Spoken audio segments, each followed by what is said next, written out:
Faire un enfant à tout prix. Cette expression, elle est beaucoup utilisée et elle risque d'être un peu négative. Parce que finalement, faire un enfant, c'est créer de la vie. C'est une bonne nouvelle. Aujourd'hui, on crée de la vie par toutes sortes de moyens, y compris des procréations médicalement assistées. Et les gens rapportent à risque d'être un peu biocatastrophistes, comme si on ne laissait pas faire la bonne nature et que ça devait se passer sans volonté, sans désir. Dans la situation des procréations médicalement assistées, c'est un désir qui est très très présent. Désir d'avoir un enfant, même si la nature résiste, même si le biologique résiste au projet de désir. Et que les sujets qui sont dans cette situation essayent d'aller par-delà l'impossibilité. Donc c'est une belle aventure, enfin, c'est l'aventure de créer de la vie.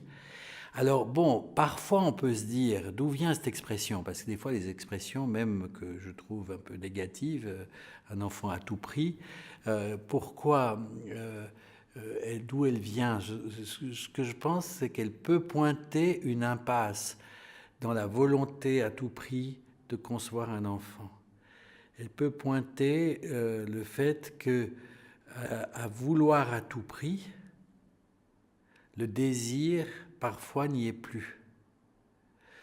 Vouloir ou désirer, c'est pas la même chose. Donc, il y a là un glissement qui est complexe. Le désir d'avoir un enfant, c'est autre chose que le désir de devenir mère, c'est autre chose que le désir de devenir père, c'est autre chose que le désir d'être enceinte. Vous voyez, des tas de registres de ce désir. Et certains sujets peuvent...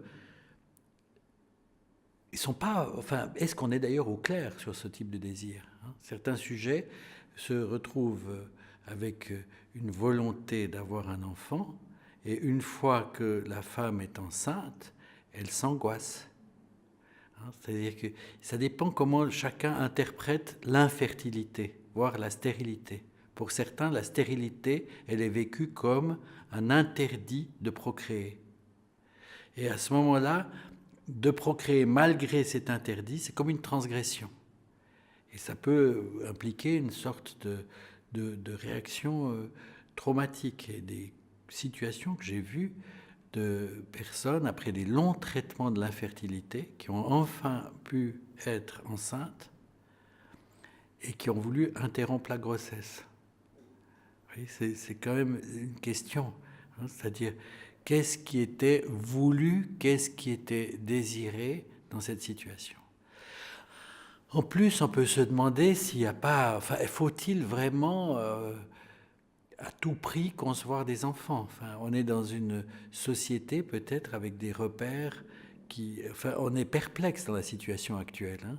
Des repères judéo-chrétiens qui mettent en jeu une sorte de malédiction sur l'infertilité, hein. C'est-à-dire comme c'est une souffrance subjective, mais c'est aussi quelque chose qui a des paramètres sociaux.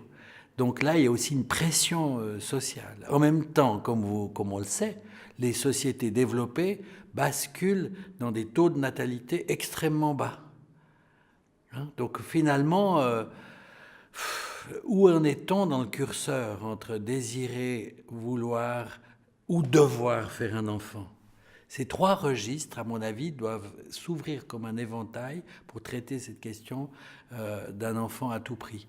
Désirer, vouloir ou devoir faire un enfant.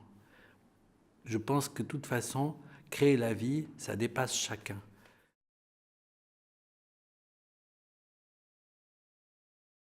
La clinique, la société nous enseigne des choses sur cette question.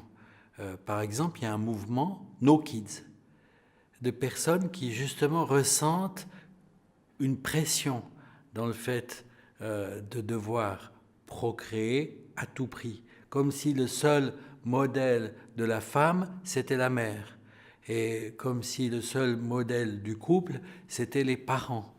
et qui veulent rester face à une liberté ouverte de procréer, de ne pas procréer, et que voilà, c'est curieux. Il y a le mouvement des asexuels, il y a les mouvements des agenres, de ceux qui veulent n'avoir ni masculin ni féminin, de rester aussi, pour certains, dans l'ambiguïté, que ce soit l'autre qui décide, puis il y a les mouvements des no kids. Donc c'est une question ouverte, c'est un mystère. C'est un mystère, c'est-à-dire qu'est-ce qui fait qu'on procrée. Il y a une magnifique nouvelle de Borges qui s'appelle La secte du phénix. Et Borges, cet écrivain argentin qui écrit beaucoup souvent des petits textes et des nouvelles, décrit une secte qui a un culte secret.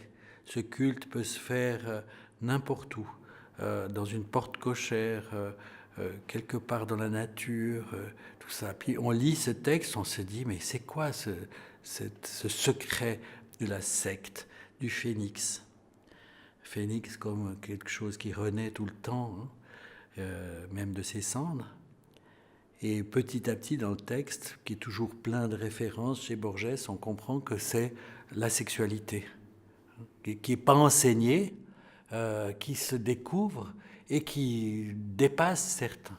D'ailleurs, à ce propos, parfois dans la clinique, on a cette idée comme éducateur, comme clinicien, comme pédiatre, comme psychiatre, comme infirmier, est-ce que l'enfant a été désiré ? Des fois, c'est mieux que l'enfant survienne et que chacun, par la surprise, fasse quelque chose de cette surprise. C'est toujours surprenant, la venue au monde d'un enfant. C'est l'inconnu qui fait irruption dans la maison. Et que ça soit par surprise ou par volonté ou par désir, de toute façon, on est décontenancé face à un enfant. Il faut garder ce vertige présent. C'est une façon de rencontrer l'enfant, c'est une façon de le regarder, c'est une façon d'échanger avec lui. Si on sait trop ce que c'est qu'un enfant, eh bien, peut-être on ne le rencontre pas.